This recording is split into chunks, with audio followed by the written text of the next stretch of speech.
psychic Tana.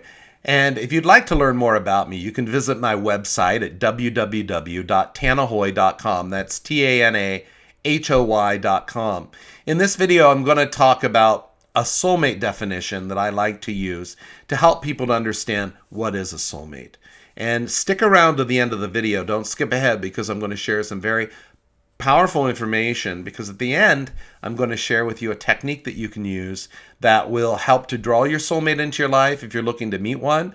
If you're already in a relationship, it will actually strengthen the love between you. And if you're in a relationship where there's problems, it will help to actually resolve those problems.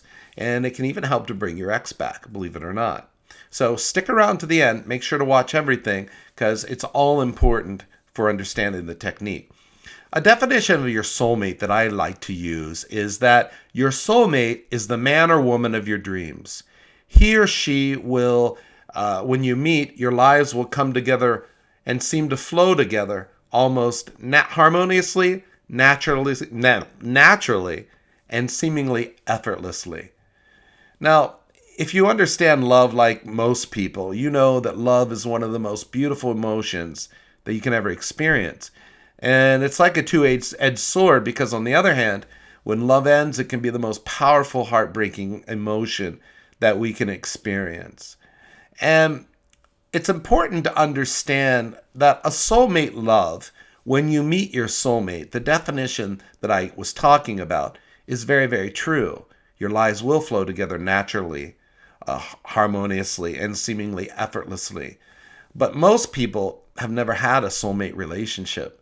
So they think that relationships are hard work, that there's struggle, that there's problems all the time. And it doesn't mean that relationships don't have problems. Of course they do. But soulmate relationships do not have the problems or struggles that non-soulmate relationships do. The reason that most people don't meet their soulmate is because they end up settling for something less. And when you settle for something less, that does not fit within the soulmate definition that I'm talking about. People usually settle because they're afraid, oh my God, I'm never going to meet anybody. If I don't, I'm getting too old. If I don't, try now or take this opportunity to get to know this person because they care about me, I could miss out. And that is when you settle that you don't find your soulmate. There's some very definite signs that I've experienced or discovered with people who are looking for their soulmate. Over the hundreds and hundreds of readings that I've done, there's some very common things that people experience. One of the first signs of a soulmate encounter is that when you two meet, it was under unexpected circumstances. So what's that mean? It means, well, not normally that a friend of yours set you up on a date, although it could be. But it means that when you went out or however you two met, you weren't planning to meet somebody, or you weren't planning to meet a soulmate at that time. It happens in unusual circumstances, unexpected. People that have met their soulmate that way will understand what that means, but it's definitely not planned. When you meet your soulmate, another sign is you'll feel like you can finish each other's thoughts, almost like you can read their mind or finish their sentences. You also may have a feeling that you've known each other for a long time, much longer than the time when you've just met. People that have a soulmate experience feel like, wow, I've known you seems like I've known you a long time, but I've never met you before. That's a very common sign. Feeling like you were brought together by destiny. When you meet somebody and you feel like your angels or the universe or your guides brought the two of you together, that is definitely a sign of a soulmate connection. And there's a few others that people experience when they meet their soulmate. Sometimes you have such a comfort, a feeling with that person, almost like you just know that they're the one for you. Now, if you didn't experience all of these signs when you've met somebody, it doesn't mean that they're not your soulmate. And if you've experienced any signs other than the ones I mentioned, please leave a comment below and share those so that other people can read those comments too. So when you meet your soulmate, it's going to be a very different kind of relationship than somebody who is not your soulmate. So I want to share a technique with you right now. I know this was short, but I just wanted to kind of give you some ideas of a soulmate definition and what it is, what it means, so that you have a kind of a common understanding of that. And there's a really cool technique that you can use, and I love using this. It's very simple but very powerful. And if you're looking for a stone, you don't know where to get it, I like to use eBay. I order a lot of things on eBay, stones, and you can get them a lot more inexpensively than you can actually purchase them in a store that sells stones. So you want to get a piece of rose quartz. Rose quartz is a pink stone, and if you look it up, you'll be able to find it online. Rose quartz, Quartz. Go to eBay, and I recommend getting a necklace.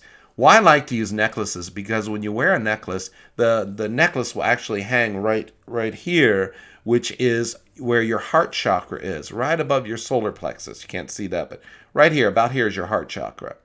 And when you wear this, the energy of your heart chakra, as the necklace hangs there, will actually radiate out through the stone and send the energy out into the universe, which in turn causes it to, strengthen a relationship, help you find a soulmate, resolve problems between a relationship, or help to bring an ex back. So it's very important to get it in a necklace. Now, if you're a male, find something masculine because it's a pink stone. And if you're female, well, find something you like. You can get it natural, you can get it carved, it doesn't matter. But you just want to get a piece of rose quartz. Now, when you get stones, they pick up the energy of anybody who's handled them. So you need to neutralize them. So what you want to do is you want to go to the store, any grocery store, and buy natural sea salt. Just regular sea salt like you put on your food, but it's called natural sea salt. And you take it home, and you take the stone part, and you pour it in a bowl, and you take the stone part of you take the salt, and you pour it in a bowl, and then you take the stone part of the necklace and bury it in the salt for 24 hours. What this does is it neutralizes the stone, takes out any energy of anyone who's picked it up since shipping it to you or handled it before you, because the rose quartz is very absorbent. It absorbs the energy of people that handle it. So you want to make sure to neutralize it. And all stones are ruled by fairies, or called devas. And you want to then program the stone, call in the assistance of these devas, to help you to manifest what it is you want.